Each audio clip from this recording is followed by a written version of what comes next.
number one, she can't be a whore. If I'm going to take her seriously. If it's just recreational use, that's fine. Number two, I really don't like women that are masculine. And I think this is kind of something that's like understated because so many girls think it's cute to challenge a man or have an opinion. I don't know where this comes from. Well, I know where it comes from actually. It's like the feminism propaganda. But like, I'll just say it. Men really don't give a shit about most opinions. We really don't care what you guys think like that. And there's a reason for that before you guys call me a misogynist. The reason why is because a man's... What the fuck? What was that? Oh, finger slip? Yeah, okay. The reason why is because, like, for a man, right? Like, life is a lot harder. So, like, you have to really get shit out the mud. So, for me to sit there and, like, listen to a female's opinion on something when they don't have to work as hard, I'm kind of like, what the fuck? Like, you don't have... We can't, like, bond on that. Because, like, my path to success is much different than your path to success. Now, of course, are there women out there that are super successful? Like, I'm a doctor, you're a doctor. Oh, awesome. But the majority, staggering majority, aren't. So it's like, for me to sit there and, you know, take your opinion when you have a completely different experience in life just isn't valid. It's not valid. It just doesn't make sense. Just like you don't want to hear about me, oh my God, life sucks, it's so hard for me as a man. Like, I don't give a fuck. Figure it out.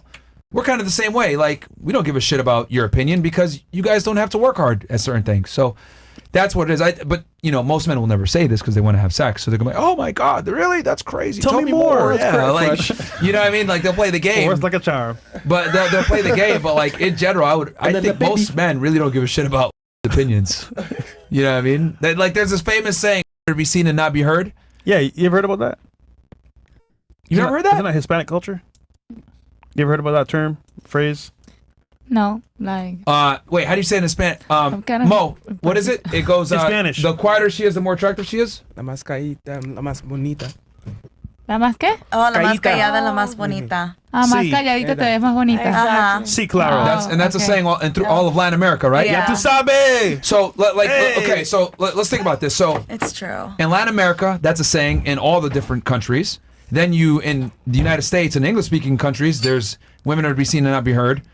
In the Arab countries, there's not even a saying because women are quiet. And then like and where hijab and stuff. Yeah, you know what I'm saying. And then like in China, they have these customs where women are supposed to be quiet. So because Asian women are naturally very feminine and quiet, they don't speak unless spoken to, right? Yeah. So how is it that all these different cultures, different religions, and different people from all different parts of the world have had these things in place for centuries?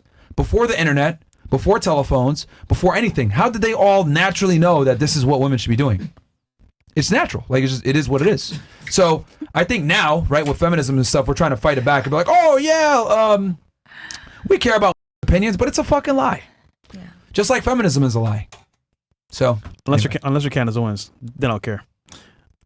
Yeah, but that's like 1 in a million, you know? 1 in a million, yeah. Sorry, the question, where exactly are you from? Your country? My family's from Sudan. Sudan. Yeah, so it's a Muslim Arab-speaking country in the northeast of Africa. Also, he's single too. I was about to ask you, why are you single? And he has experience in Venezuela. Oh. Yes, sir. Get him, Myron. He's very This guy's experienced. trying to get me in trouble. Me? Hey, yo, Myron, I He's bet very you won't experienced in do it. Venezuela. I don't know. No, Go for it, Myron. Ooh, okay.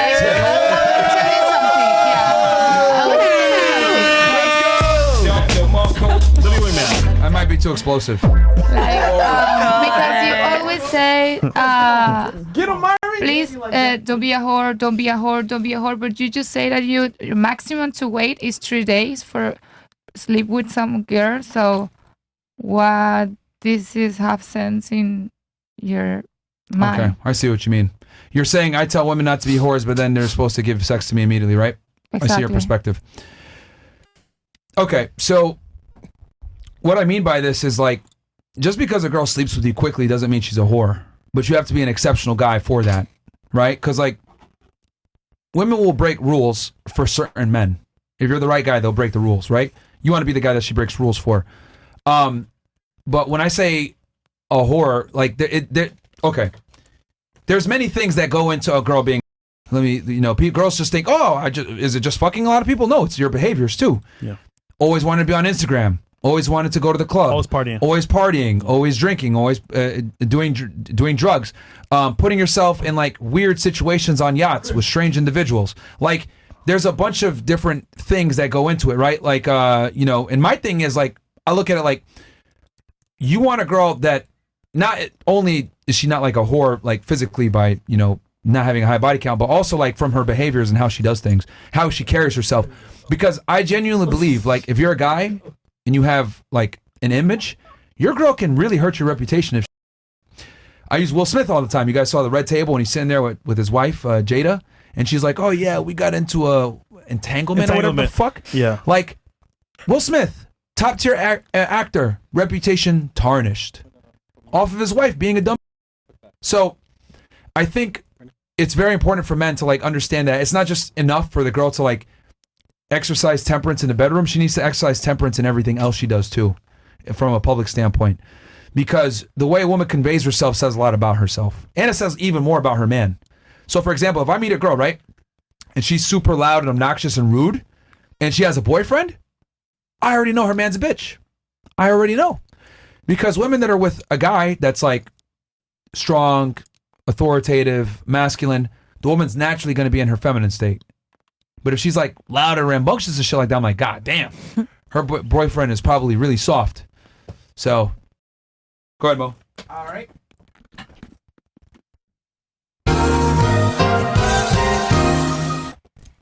This episode is sponsored by Positive. If you have a dog, we've all been there. And our pup goes from full energy to it's sick, miserable in an instant at its worst times.